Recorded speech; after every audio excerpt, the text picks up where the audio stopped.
First off, welcome to a tour through the dark side of the internet. I'm Grifter. This is my good friend Metacortex. We're from DC 801, based out of Salt Lake City, Utah. Yeah. We don't often get that reaction, so thank you. So who are we? We're these guys. Up here on stage. Yeah, up here. That's us. In case you missed that. Yeah, better. All right. We're going to show you something here. It's actually pretty funny. So this is us. We're explorers. We like to wander around back alleyways and things like that. What's kind of funny is that we're both looking at the exact same thing, if you can tell. Like, this is in the back alley of I don't even know where in Tokyo. We were just wandering around. Shinjuku. Is that where we were? Yes. We were in Shinjuku. I don't know. I wasn't paying attention, apparently. But so that's what we like to do. We actually spent a good portion of that trip, and I think it's a good metaphor for most hackers, where we would get on a train, and then we'd say, okay, let's pick a random number. And we'd be like, all right, well, 6. And we get off 6 stops later, we get out and we just start walking. We had no idea where we were going. I don't speak Japanese. Neither does he. We don't read it. We just went. Because that's how cool shit happens. So that's what we like to do. So I'm Grifter, DEF CON goon. Also multiple DEF CON speaker. This is my 6th time on stage at DEF CON. Founder of DC 801, like way back in the day. I'm old. And the founder of, or co-founders of the 801 Labs hackerspace in Salt Lake City. Yeah. And I'm the same, a little bit minus the creds. This is my first time speaking at DEF CON, so I'm really excited. Big portion of DC 801. Woo! Damn. It's awesome. Help run the hackerspace in Salt Lake City. So if you're ever running through there, come check us out. We will give you free booze. Like, legit, we really will. Okay, so just a quick warning. I know this should go without saying, but we are going to talk about some things that are questionable. Now, who defines what that questionable is, can be argued, but we'll just say, we can't promise you won't be offended by what we talk about. We may talk about drugs, murder for hire, hacking, cracking groups, carding, all the above. And so, if that makes you a sad panda, then somebody else will probably fill your seat. Who in here is a fan of, what's that show's name? What's that show's name? That's House right. of Cards, that's right. House of Cards. So this is a nice little clip from it. Theoretically, it should work. No audio? Brutal. Now, where the sad pandas? Let me turn that up a little bit. See if that works. Oh. Maybe. Oh. Bitcoin laundering, narcotics, hackers for. Help us, audio guy. You're our only hope. It's the audio. It's the USB to the sound card. Some people for I2P, but I think Tor is better. No, it's a bad cable. Please pause while we fix the audio. So it's the USB coming out of the computer. Come on, guys, we look like ass hats.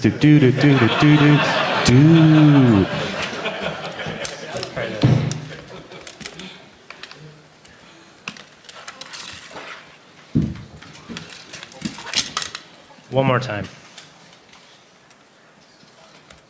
No. Well, that sucks. Is it that? Yeah, because... No, 96% of the internet is accessible through standard search engines. Most of it's useless, but it's where you go to find anything and everything. Child porn, Bitcoin laundering, narcotics, hackers for hire. How do you access it? It's actually pretty easy. I can show you if you want. Yeah, sure. Go ahead. Okay, first thing you need is Tor. Some people prefer I2P, but I think Tor is better. Tor is... Yeah. So Tor is very much better. Tor is very much better. what we love about that is they're at work, and dude's like, just Hey. like shift over, brother. I'll just jump on like a darknet, like here at the office. Like, it's totally cool. We're gonna go check out hackers for hire and dark markets and whatnot. So, Am I on the desktop? So many audio fails. it's really painful not being able to see that screen. See anything. What are we looking at? Desktop? There we go. There we go. Now I'm on my desktop. Okay. We're Better? good. All right. Hey. All right. So we're going to talk about Tor, connecting to it, using it, onion sites. So those are, we'll get into that. Bitcoin and how it works, and how to use it, mining Bitcoin, just like a little bit. We're not going to get into that too much. So take it away, Meta. Yeah, still a couple more slides. Son of a... And we just went through these. I really can't see that at all. All right, so finding what you're interested in, going out there and finding different forums, Darknet forums. There are various things that you can look up. Not all of them are nefarious. Some of them are just places where governments censor their citizens. And so it gives them the opportunity to have a platform where they can discuss issues that are relevant to things in their country or problems that they're having in their country without being black bagged in the middle of the night. So we'll also talk about things like hacker forums, Carter forums, things like that. I think we even throw up a couple where you can find them. Darknet search engines, so how to find what it is that you want. And marketplaces where you can buy physical things and actually have them like drop shipped to hopefully not your house, but somewhere where you can pick it up and nobody knows who you are. Yeah, I think that's it. And we'll talk about some OPSEC stuff, tips to help you make you a little more anonymous. All right, Tor. I'm assuming most everyone here at DEF CON has heard of it. Tell them anyway. It is the Onion router. It is a series of routers on the internet that anonymize your traffic. And notice the little warning at the bottom. The NSA will pick you out and put you on a list for searching for it or downloading it. Yeah, we've been on that list for a long time, though, so we're not really sweating it. Although, like when we saw the thing where it was like, oh, if you search for this or downloaded this in the last, it was 3 years, then you're on a list. We're like, whoa, we're going to the top of the list now because we're telling everybody about it at DEF CON. There's a great diagram from EFF on how it actually works. The only thing I do not like about it is the little red arrow going to Bob that says, oh, it's unencrypted traffic. If you are sending HTTPS through, it will be encrypted on that link. So we like to think of Tor a little bit like this. Oh, now it's working. Now it's working, yeah. Is it playing? Is it Yeah, playing video.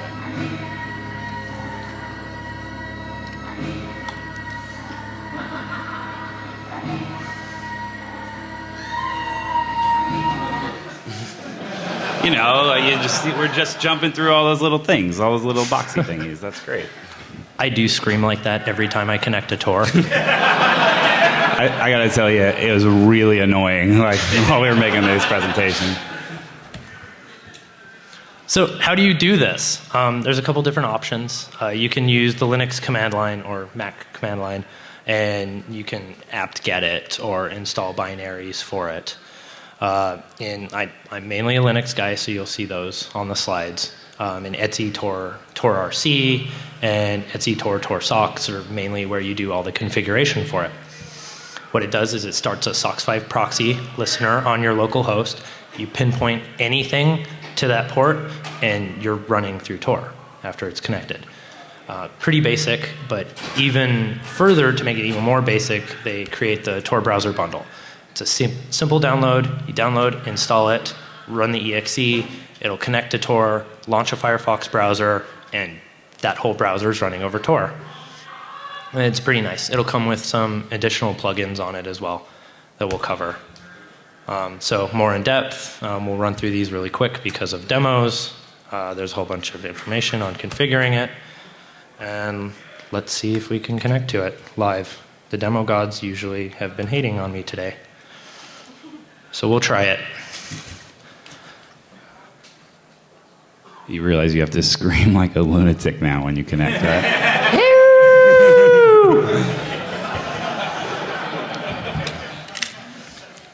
There we are. That's it. This browser is configured to use Tor. I clicked on it, and we are now theoretically anonymous, given any O days. OP delivers. What? OP delivers. OP delivers. That's right. All right. Sweet. That means you guys don't have to see that video. That's an old screenshot. I just updated this today. That didn't pop up just now after I updated. But that shows you connecting to the Tor network on older versions now. Don't need to play this video because it worked. All right.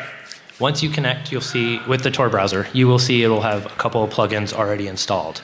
The Tor options will be how you configure and use Tor. No script, which is important, use it. And HTTPS Anywhere, which will try and force encryption through everything. Very important to have, even outside of Tor bundle, the Tor browser bundle. So another way to do it is Tails. Tails is a live bootable distro. It's Debian based, and it will try and force absolutely everything you do to run through Tor. It will fight you to write anything to the disk, so you will not leave any traces. You will stay totally anonymous. It's great. It works really well right out of the box, and comes with a whole bunch of software pre-installed. OpenPGP, Pigeon OTR, KeyPass, some important things. But most importantly, TrueCrypt. And unfortunately, we're gonna have to pour one out for TrueCrypt. Can I do that? Is that all right? Do it. Can I do it? Sorry, Rio. Pour TrueCrypt. Poor TrueCrypt. And Tails will land you on another list as well. That's what it looks like once you actually boot it up in the normal mode. Standard Debian desktop. Nothing fun. But you can also force it to go into XP mode. So, you're sitting in a coffee shop and you don't want anybody to know you're doing some evil hacksawing. No one's going to question an XP desktop.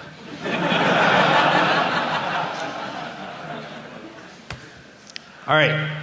We're connected to Tor. Sweet. What can we do with this? We can do a whole bunch of fun stuff. I like tunneling out of restricted networks. That was fun. Staying anonymous, that whole bullet list that you guys see up there. Where the fun really comes in my opinion, is the Tor hidden services. This turns Tor into a darknet.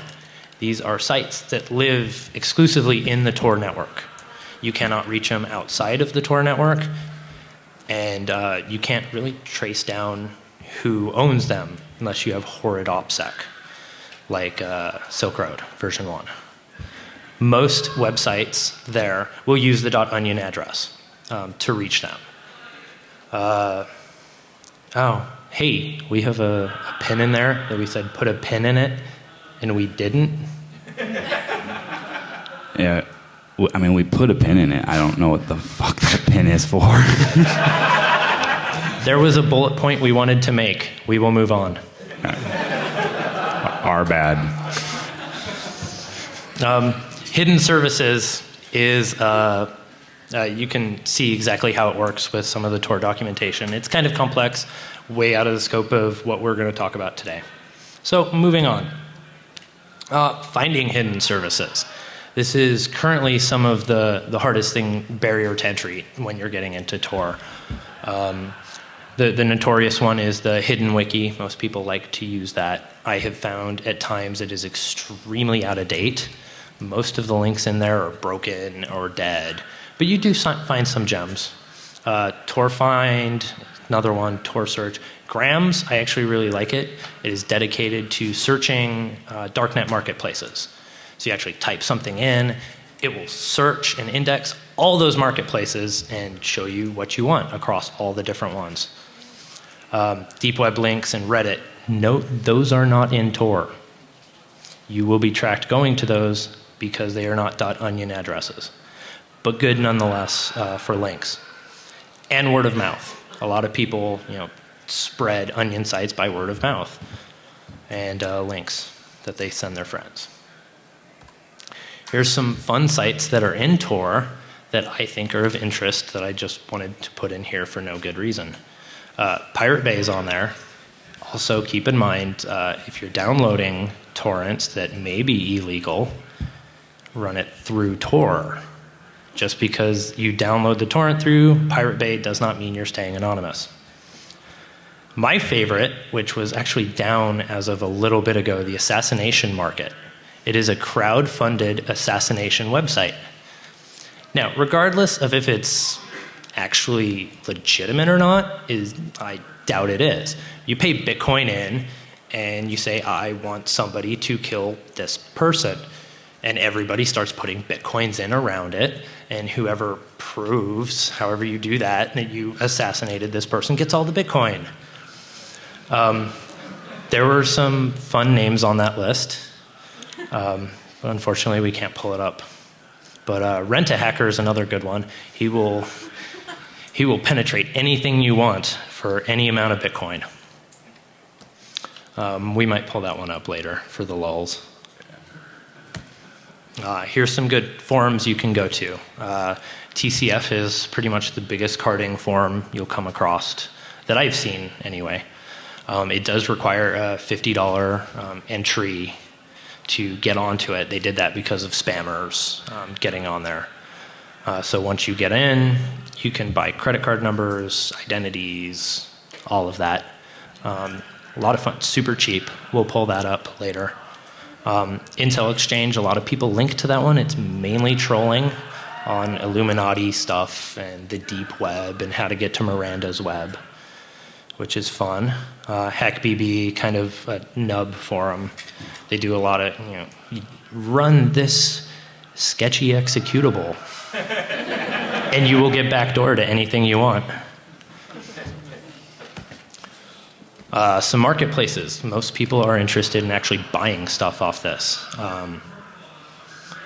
You can check out the Reddit Darknet Markets. It'll actually have a listing on the side of the page with all the current markets, their statuses, whether or not somebody thinks they've been compromised, the quality of them.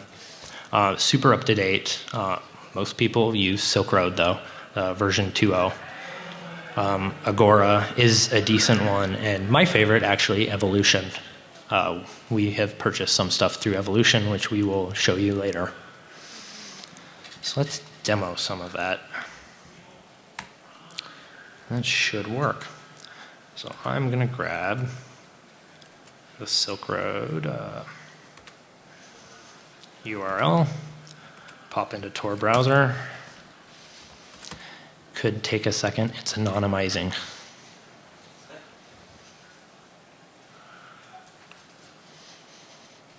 Hey, it works. So I created this.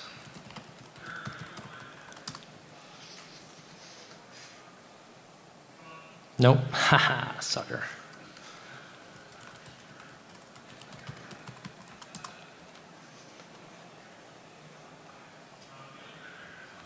That time you get on DEF CON stage and can't remember your password?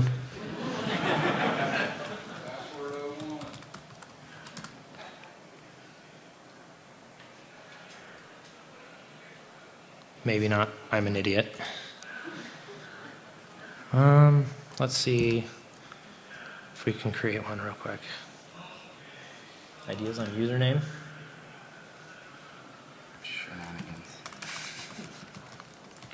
I'm a terrible speller. What was that password? Password 1? Someone yelled it out.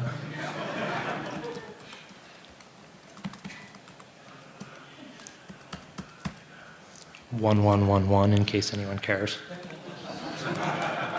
Oh, come on.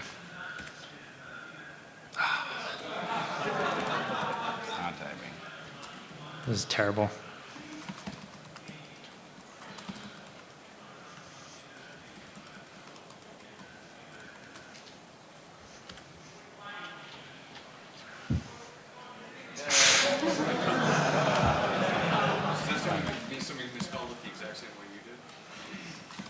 What Meta doesn't know is that I changed his password, and this is actually a psychological experiment about stress. I'll be speaking about it later in the Sky Talks.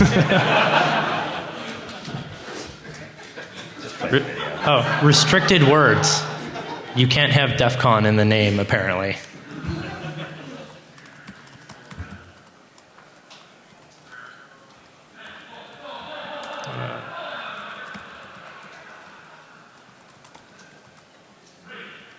Wouldn't be surprised if someone's trying to register that right now to kick me out.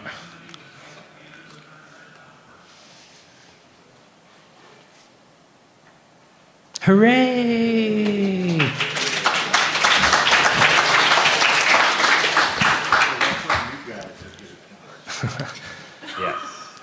So, what was that? He's saying that's how is that how someone new would get an account? And yes, you just sign up, boom, you're in. Yeah, that was a good demo, actually. Perfect. Silk Road. So as you can see on the left, a lot of people like buying their drugs through here. But we have a whole bunch of other fun stuff. We're more interested in the electronics and the hacker stuff. So let's go ahead and hit up electronics, and we'll just see what they have today. It's always changing. We never know what they have. Ooh, Wi-Fi hacking. Sweet. Anonymous SIM cards.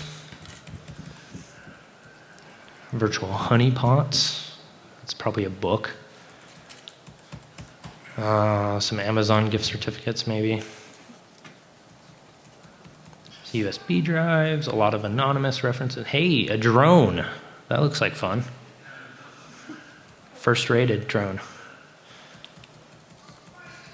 Pirated movies. Yep. Hacker's Underground Handbook. Oh, that sounds legit. Order me up one of those, stat. So as you can see, there's various things on here. Some of it is less worthwhile than other things. You kind of have to sift through things to find what you actually want. But on a lot of these sites, we've found that when you do find something that you're interested in, as long as the seller has been around for a little while, you actually get what they're selling. It's kind of nice. Like you think like you're doing some back alley deal. You're not gonna get what you're looking for, and then it shows up, and you're surprised, but you're also pretty happy. Like if you're not willing to lose the Bitcoin, don't spend the Bitcoin, though. I'd say that. This one looks fun. Neuroscience kit. Is anyone actually going to try that? Yeah, sign me up for that shit. Plug stuff into my brain. All right, that's a good run through that. Continuing on. Ha. You don't need a video. That worked. Almost needed that video. Carding sites. Those are fun. Buy people's identities, credit card information, numbers, date of births, social security numbers at times. As I said earlier, TCF, the biggest one, requires a $50, depending on, the actual amount changes due to Bitcoin's inflation or deflation, but it always is about $50, real world.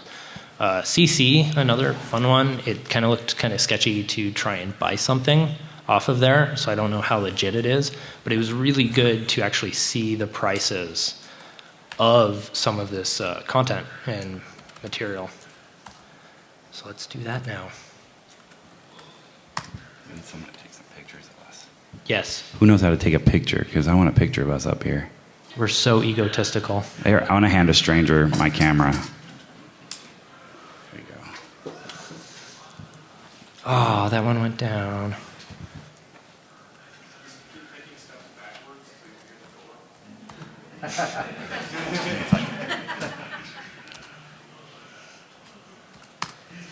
Well, because that one's down, we may have to do TCF, which I'm not happy about, and I'm burning an identity doing so. No, I don't have to log in. I think I do to have to see prices. Oh well.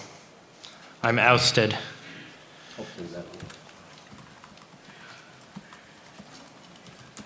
Terrible. that's just how I look. Never mind. All right, so let's check out some, see if we can buy some stolen identities on here. Virtual carding, physical We do carding. not condone the theft of identities, nor the trading thereof. But what is very interesting about this is that we learned what your identity is actually worth to someone else. So try to keep that in mind when he starts pulling up the cost to purchase some of these things. You know, you hear about it in the media all the time. You know, identity theft is rampant, and like how many millions of credit card numbers are stolen from, you know, different retailers every day. This is what they're brokering for, and it's pretty telling. I've never actually seen it this low. $1 each. You're worth $1. Let that sink in.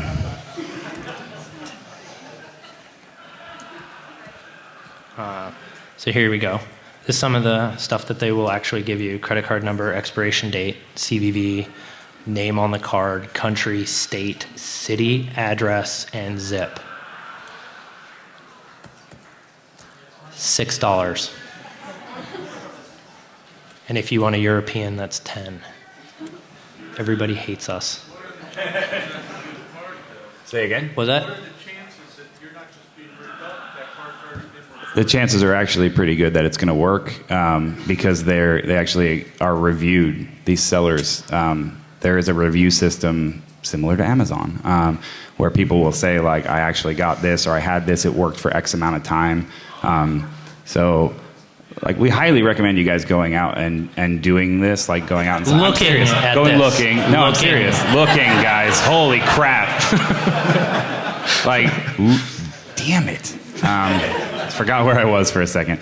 Going out and looking, I mean, again, it's really interesting from a research perspective to go out and say, okay, like, you know, again, what are we trading at today? That kind of things. Like, you know, Meta's looked at this so many times. He's like, ooh, the market's low today. Like, but it's interesting to find out how these people think, how they work, what they're collecting, why they're collecting it. And when you start talking to them about what they're selling, they're, you know, fairly open about it because they know they're anonymous too.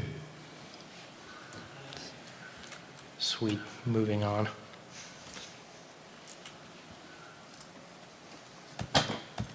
Again, no video. But here are some fun things that I really like to look at. We can buy some fake IDs. What about driver's license, or even at the bottom, fake passports? What if you need to disappear due to some sketchy shit? Yeah, it's not playing on Tor correctly. So these are fun.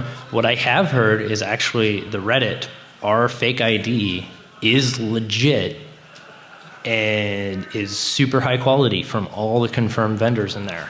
So you don't even have to go through Tor to get some of this. Go through Tor to do some of this. Shot.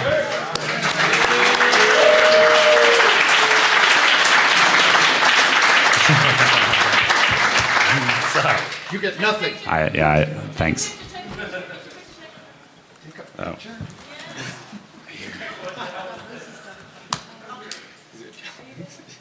Take a picture of our food. Yeah. This one. Hold halfway to Focus. halfway to focus, all the way down there. So while we're pulling up fake ID sites, So, we're going to take some shots. so once again, let you look through here. What do you got? Yeah. A Diet Coke. Oh, that's nice. There you go. Sorry, I don't drink. Once again, Salt Lake City. But everybody does a shot. All right. That means all of you. Go ahead. Yeah. All right. Ready? Love for a new speaker. Cheers. Thank you.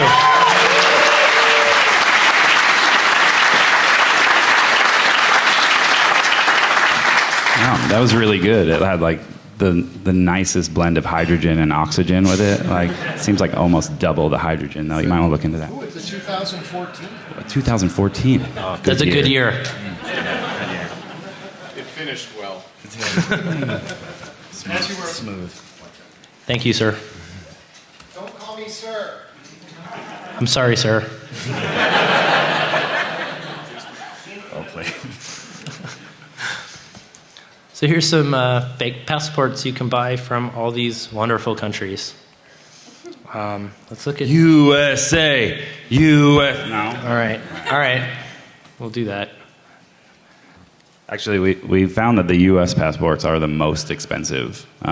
Like with all our looking around and things like that, it seems like something about them makes them very Highly expensive. valuable. It's weird. I wonder what that is. I will not confirm nor deny any activity. Because it comes full of freedom. Because it comes full of freedom. So that's like a scan of one of those fake passports, 28 pages, clear holographic laminates. It should look legit. We've seen some people actually take pictures of theirs and they'll have all of the UV stuff in it, which is awesome. Basically, you send them all the information you want them to put in there and a headshot, and you get a passport, theoretically. Right. Yeah. We cannot confirm nor deny the quality of these documents, but they're amazing. So there you go. Passports are a little pricey, $1,000 per for a U.S. passport. Let's see if I like Japan. So let's look at that. Yeah. They like Japan too. Yeah. About $700 for a Japanese passport. Not too terrible. If you really need to get away and actually use it, not bad at all. Can you list them all by price so you can see what the cheapest one is? There was somewhere that we could do that. The other one was a good one. Let's see if we can pull this up. Yeah. They took that off of grams. Oh, did they? Yeah, so that's not coming up in grams anymore. I think this is the one that I like. Oh, no, that'll work. Oh, those are driver's licenses, so $200 to any driver's license. There.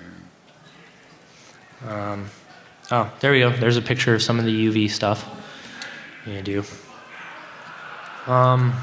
Let's try the last one. Oh, Lenovo Power stuff. What'd you do? I hate you. That's what I get for using a work laptop at DEF CON. What?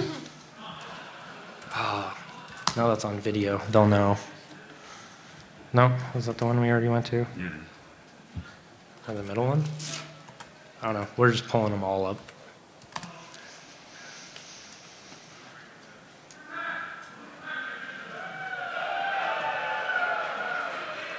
Ooh, this is the one I like a lot. Yeah, that's good. Free shipping. What a bargain. No. Can you get fake temple recommends on this? I'll get to work on that. Services, maybe? I can't remember how to get there. Oh, pricing. There we go. There you go. So, US 700 euro. And then you can get driver's license, ID cards, you bundle them all together. The thing I like about this vendor is for more money down at the bottom, he will actually stamp it with other countries' stamps to make it look more legit. Yeah. So it looks like you've legitimately traveled with that passport. You can rough it up a little bit, make it look like it's been in use. It gives it you fly under the radar a little better, spend less time. I can tell you from using my legitimate passport that when I had one that was nearly full versus having a brand new one, they spend a lot more time looking at the brand new one. So. Does Snowden recommend any of these vendors? Who's that?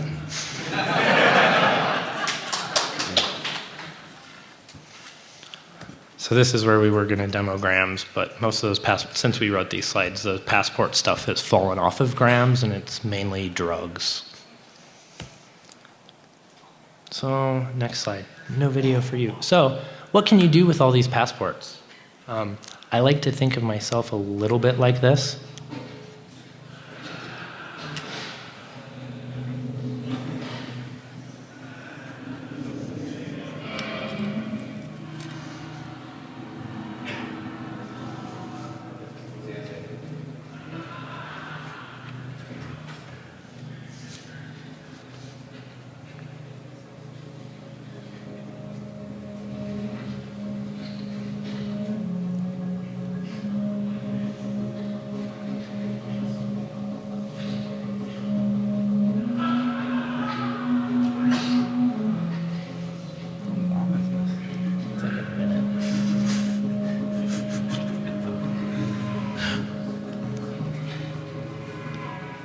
Sorry, it might be playing the whole movie.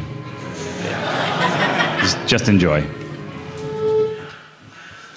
Yeah. Yeah, like that. That's what I do. Sweet. So now we've seen all this awesome, fun stuff that we can actually get. How do we do it, you say? Bitcoin, obviously. Most people on the internet try to use it. They do not accept DEFCOin, as far as I'm aware of. That may change. Keep mining. Basic Bitcoin, transfer money into a wallet, and when you buy anything, your Bitcoin goes into an escrow account. When you get your items, the escrow releases the Bitcoin to the seller. Yeah, and then you have them ship it to a location, and we'll cover more details of shipping in the OPSEC stuff. Yeah, more on Bitcoin, mainly for reference, so get these slides wherever they're distributed. We'll keep going. More Bitcoin stuff, we're continuing going. All right. But Bitcoin tumbling, that's another way to keep Bitcoin a little more anonymous. Basically, you throw money into a pot while everybody else is throwing money into a pot, and then they pay you back in certain small increments here and there, so it makes it really hard to track what goes in, what goes out, who it's going to, who it's coming from, things like that. If you're doing super questionable stuff, some people argue against tumbling. It doesn't hurt. You get most of your Bitcoin back minus a small tumbling fee. So here, we'll talk about some considerations with Tor to help make it a little more secure over some of the stuff. Correlation attacks, those are probably the biggest threat to Tor as far as I'm aware of currently. If somebody owns an entry node and an exit node, they can map that connection back through, see who originally came into and where it's originally going to. There was a small semi-correlation attack that was talked about on the Tor blog a couple of days ago, where there were malicious relay nodes injecting headers into the packets to be able to track some of the Darknet sites. They have patched that and kicked those nodes off the network as of a week or two ago. Some browser exploits can identify you if there's an issue in the JavaScript engine like there has been before. JavaScript engine in Firefox that'll allow it to ping back a server not over the Tor network. That'll identify you real quick. Cross-site scripting, stuff like that. Some considerations for Bitcoin to make them a little more anonymous. Just like keep in mind the entire blockchain for Bitcoin is public. You can track absolutely every transaction that's ever happened over the Bitcoin network. Tumblers help against that. But a lot of people transfer large amounts of money in millions of small increments all over the place. So it just becomes impossible for any one person to track all of it. Your slides. Some OPSEC stuff.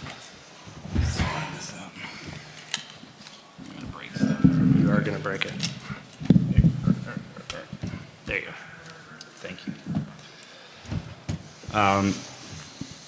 Let's see. So we're going to talk about some things to just be aware of and behaviors that you can do to try to make sure that you remain anonymous. Stay updated on the Tor blog. Obviously, making sure that finding out if there's any vulnerabilities. There was recently, obviously, a large vulnerability in Tails, things like that. Like making sure you're looking to see whether or not the tools that you're using are kept up to date, what features are coming, what features are leaving, things like that.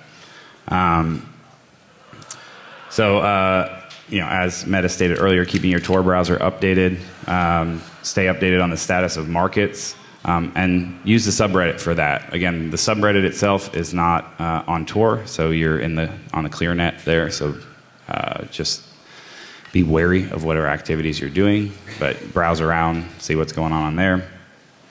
Browser segregation, obviously don't log on to Facebook in the same browser that you're using to get on and browse dark markets on Tor. It just doesn't make a lot of sense now, does it? Using a VM specifically for your Tor connections or Tails. This here is my Tails laptop. I think you guys, when he was talking about Tails, I booted it up into Tails real quick into the Windows 8 mode. So again, sitting in a coffee shop, you don't look like you're doing something nefarious. This laptop also does not have a hard drive in it. It literally has the Tails disk. That's it. So you can also boot to like a flash drive. I actually have. I think I got Tails in my pocket. Let me see. I do have Tails in my pocket, and it's actually a DC 101 flash drive from 2 years ago. So represent.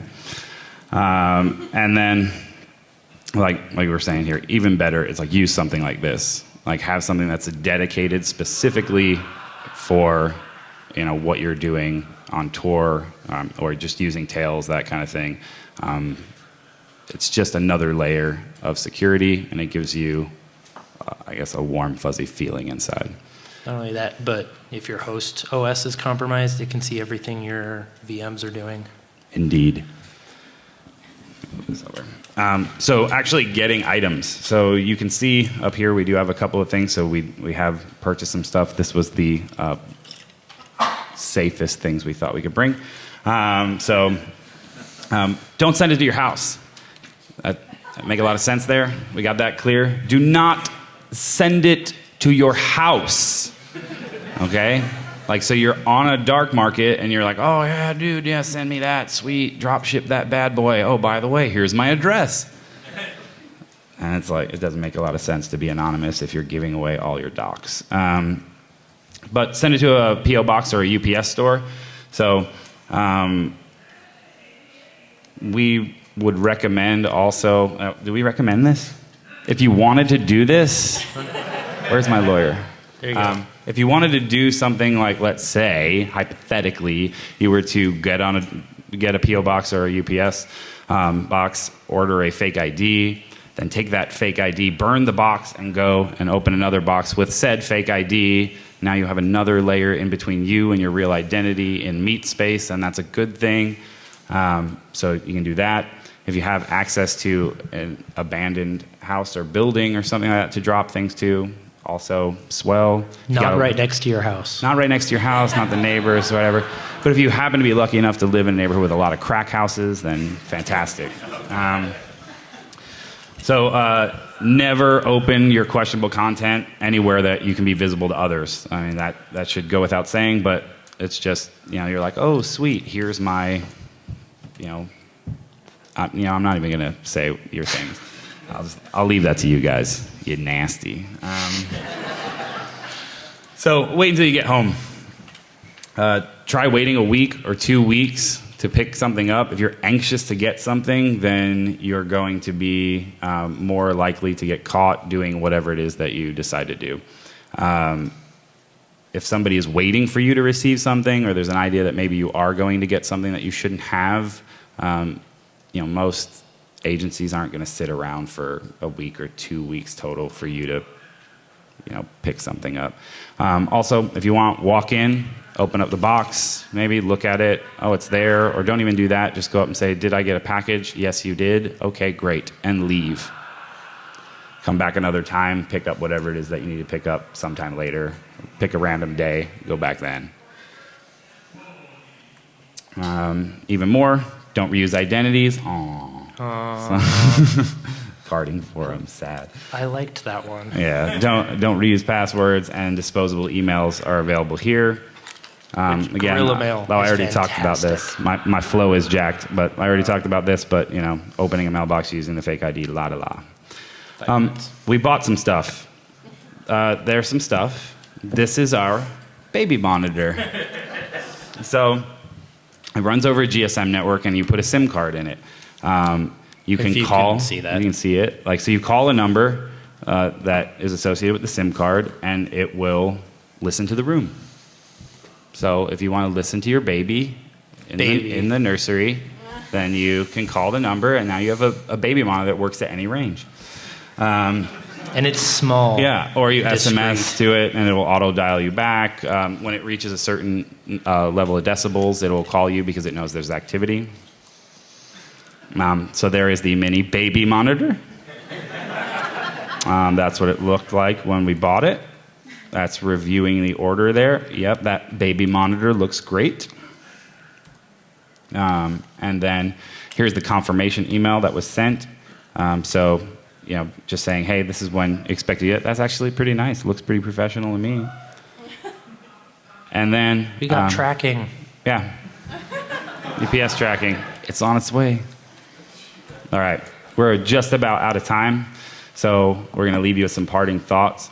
So clearly everything we're talking about here is a little bit, we've had some fun with it. We've had some laughs. It's a little tongue-in-cheek. And some of it falls into a gray area. You decide whether it stays in a gray area or you take it further than that. Also, where you live or where you're located can change whether or not that gray area is no longer a gray area. So be aware of that and stay anonymous. Like anything, darknets can be used for good and evil.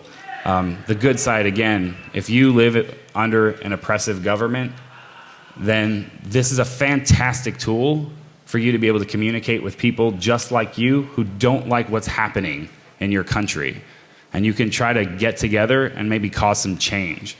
If you're interested in what's going on in the world and you want to talk to people who are in these situations, darknets are good for things like that. Don't take the media's word for it. Get out there and read it straight from people's mouths. Straight from their keys. Straight from their keys. So they have legit purposes, They're not just for shady shit, but there's a lot of shady shit. And in our view, Metacortex and I believe that this is the future of how we will communicate. It must be the future of how we communicate. We can't trust our own governments. We think we live in the land of the free, and we don't anymore. It's sad, but it's a reality. So start learning this stuff and start being those pioneers who help everybody else figure out how to be anonymous, encrypt their traffic, and stay safe on the internet. Thanks.